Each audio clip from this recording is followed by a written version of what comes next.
Que preguiça de mimimi. Vamos trabalhar e pagar os boletos.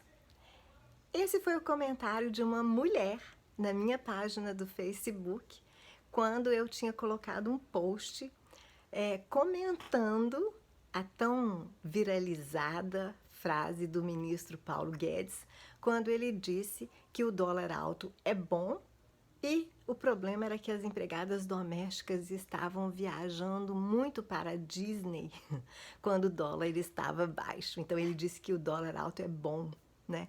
Primeiro, porque é muito estranho que o ministro da Economia diga que um dólar a 4,37, que não ganhamos, não é um dólar alto, mas é um dólar astronômico, que seja bom para a economia, quando inclusive uma das principais plataformas deste governo foi que o dólar estava alto e o dólar, depois de Bolsonaro ser eleito, iria cair. Essa era uma das promessas, né?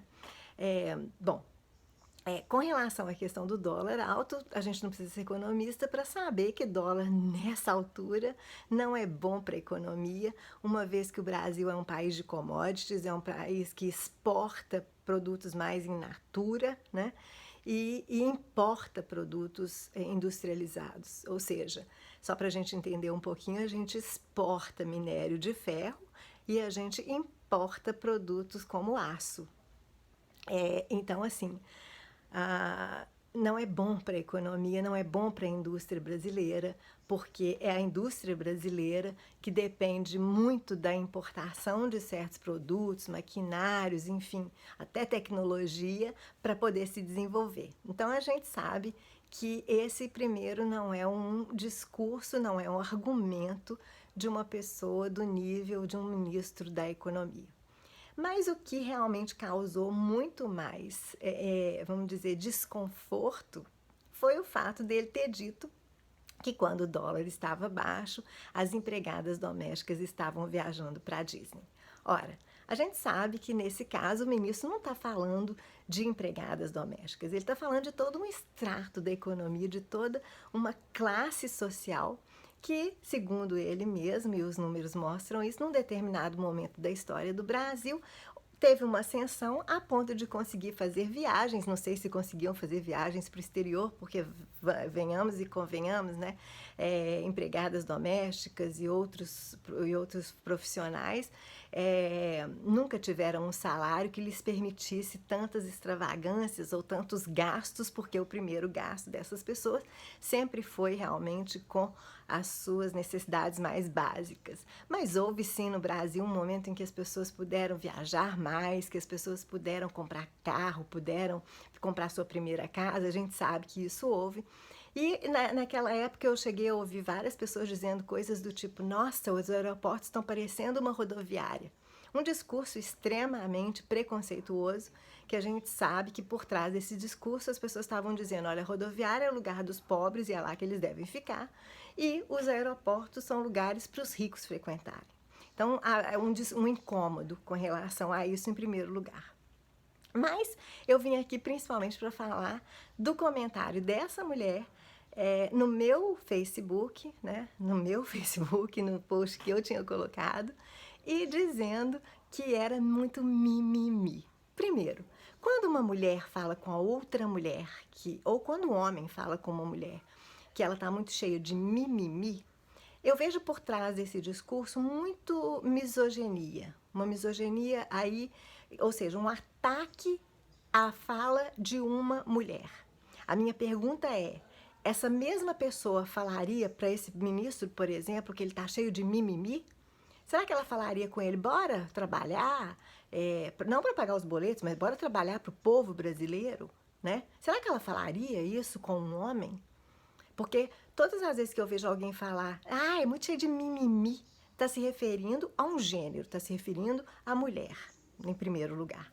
Então, todas as vezes que eu ouço isso, tem uma carga aí de pessoas muito misóginas.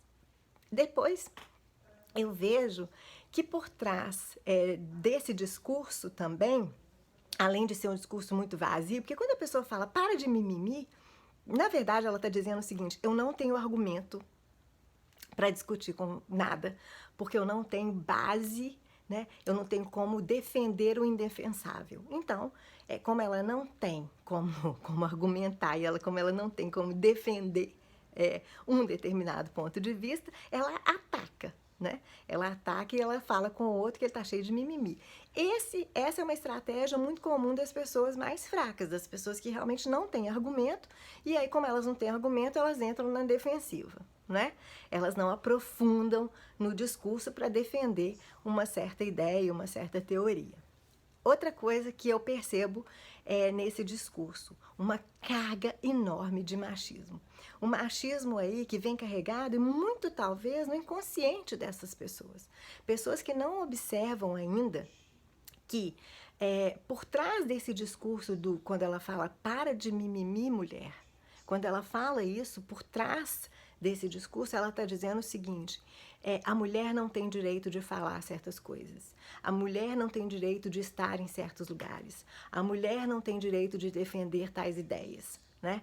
Ou seja, a gente culturalmente carrega isso, e aí eu não culpo essa pessoa e nem julgo essa pessoa. O que eu entendo é que ela ainda não caminhou o suficiente e não evoluiu o suficiente para poder discernir o que é um discurso extremamente machista, violento, agressivo, né? E o que é um discurso daquilo que ela realmente sente no coração e que ela acredita. Então, eu acho que essa é uma questão bastante interessante quando a gente né, ouve certas coisas.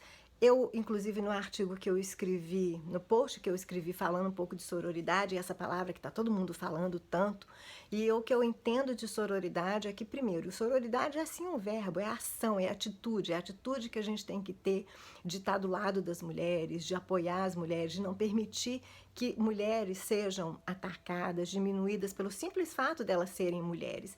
E aí eu vou defender mulheres, inclusive com as quais eu não concordo muitas vezes, mas se eu perceber que o ataque a ela é simplesmente porque ela é mulher. Agora, a minha sororidade, ela também não é incondicional. Eu não vou, em momento nenhum, defender uma mulher que seja machista, que seja misógina, que seja violenta com outras mulheres. Então, essas mulheres realmente são mulheres das quais eu prefiro não estar muito próxima, e se eu me aproximar, a minha vontade de me aproximar dessas pessoas é para que eu possa ter um pouco mais de empatia e possa ter a paciência de mostrar para ela que ela deve entender exatamente o que ela está fazendo quando ela tem uma atitude muito machista. Então, o que eu acho que a gente precisa entender é que, primeiro, existem homens e mulheres machistas. E segundo, que existem homens e mulheres feministas. E aí, o que eu acho que a sororidade vai complementar é exatamente com uma atitude muito mais feminista. Por quê? Porque quando a gente está falando em sororidade, a gente está falando em igualdade, respeitadas as diferenças de gênero, né, da sua escolha sexual, se você é trans, se você é cis, o que seja, a diferença religiosa, né, a sua escolha religiosa. A gente está falando da luta pelos direitos da mulher enquanto ser humano, defendendo aí as diferenças, né, das mulheres, então os direitos inclusive de uma licença maternidade, o direito inclusive de uma criança ir a uma creche.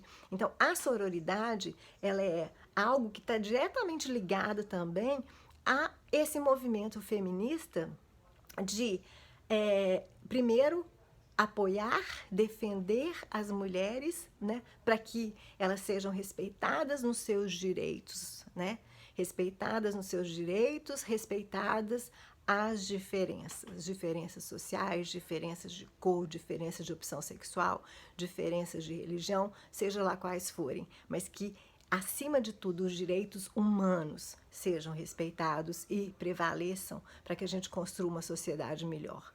Além disso, a gente sabe que a mulher ainda tem um caminho muito, muito longo para percorrer, principalmente no que diz respeito à igualdade de salários, né? A gente sabe que as mulheres têm salários muito menores, então uma série de questões, lideranças. Então, observa bem se você está praticando a sororidade.